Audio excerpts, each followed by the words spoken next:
This May has a huge energetic shift happening now that Saturn and Neptune are in Aries for this summer. Almost all planets are direct, and it's bringing forth a lot of new independent choices where you're choosing yourself and doing whatever the fuck you want.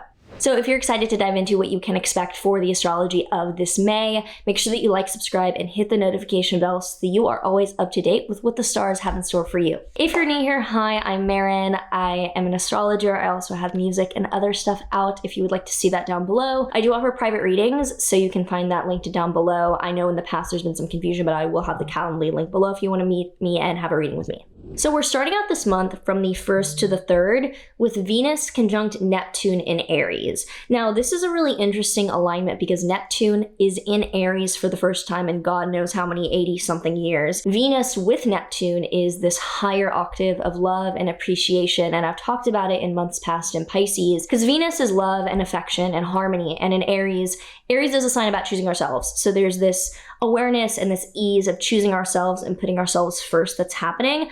But alongside that, Neptune is the higher octave. It shows spiritual or more transcendent pleasure and experiences happening. So this shows that we're getting a hell of a lot out of doing what we want to do and being like selfish or independent or just choosing ourselves in the beginning of this May. This is interesting because Neptune in Aries is a new phenomenon to nearly everyone alive, or at least anyone that can remember. So this feeling could be of putting yourself first, choosing yourself, and being really okay with that during that first part. We skip forward to the 12th because honestly not that much happens in the very beginning of May. On the 12th, we do have Mercury in Taurus squaring Pluto in Aquarius though. So around the middle of this month, specifically around the 12th, there can be some feelings of manipulation, of arguments with people where you're feeling used or triangulated, and communication issues that feel particularly intense and dramatic. Also on the 12th, there is a full moon in Scorpio, which is a very, very dramatic, chaotic alignment. The sun is very close to Uranus in Taurus, so a full moon is going to be an energetic release and a letting go emotionally. With it in Scorpio, that's going to be deep. It's going to be particularly dark and maybe a lot coming up for people. And with it opposite Uranus in Taurus, there is a surprise, there's a chaotic, and there's a destabilizing element. So it could be that something comes out emotionally in your life that leads to quite a bit of disruption and quite a bit of fallout. The way I would describe this is like the most unexpected emotional event possible kind of takes place. It's not very fun, and there's this, Mercury squaring Pluto, and it's kind of loosely opposite Mars. Oh fuck, my light went out. Let me plug this in.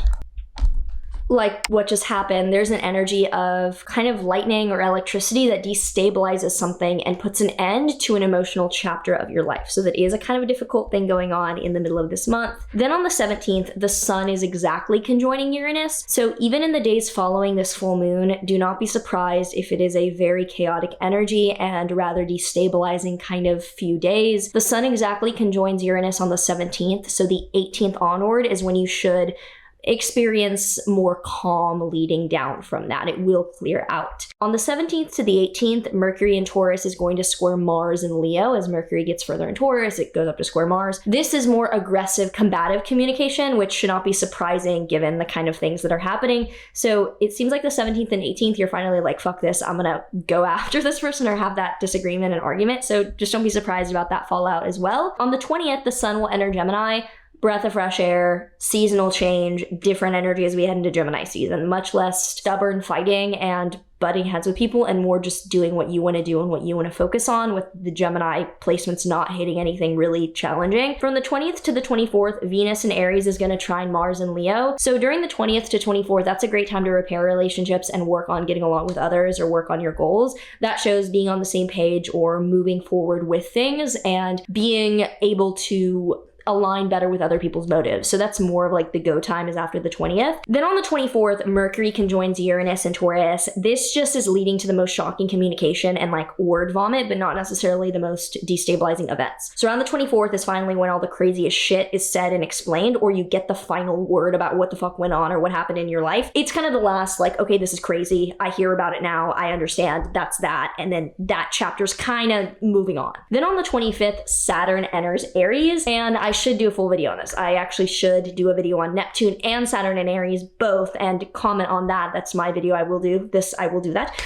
With Saturn entering Aries, that's giving a break to Pisces placements over the summer. And it is showing that there's a need for maturity. There's a need for boundaries and a need for moderation with people's personal decisions and having to get mature about the things that we do in our alone time or on our own. That's kind of the theme of Saturn and Aries, and that's starting this May. Then on the 26th, there is a new moon in Gemini. This new moon is the breath of fresh air, new beginning, different energy that we really are looking for. It's conjunct Mercury in Gemini and it's close to Jupiter in Gemini. So this new moon at the end of May is all about like, what do you just want to learn or focus on or build in your life? What is the general interest that you have that you want to pursue? That's just for fun. And mentally it's stimulating or you like it. It's not really an emotional new moon. It's in Gemini with Mercury. It's more about logic or a project. But it's a really nice time at the end of the month, finally, when all these transitions and different independent energies are kind of in their own, they're no longer shifting a ton. End of the month is a good time to focus on a project or something that you want to work on that's a genuine interest of yours. And on the 29th to the 30th, that's when the Sun-Mercury Cazimi conjunction in Gemini happens, which shows clarity,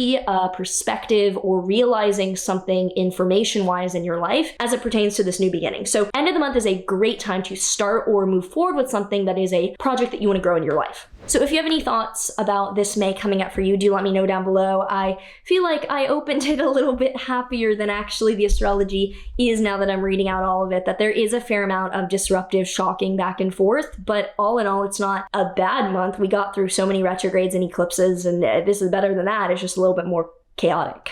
So now I'm going to pull a tarot card to see what comes up for this May.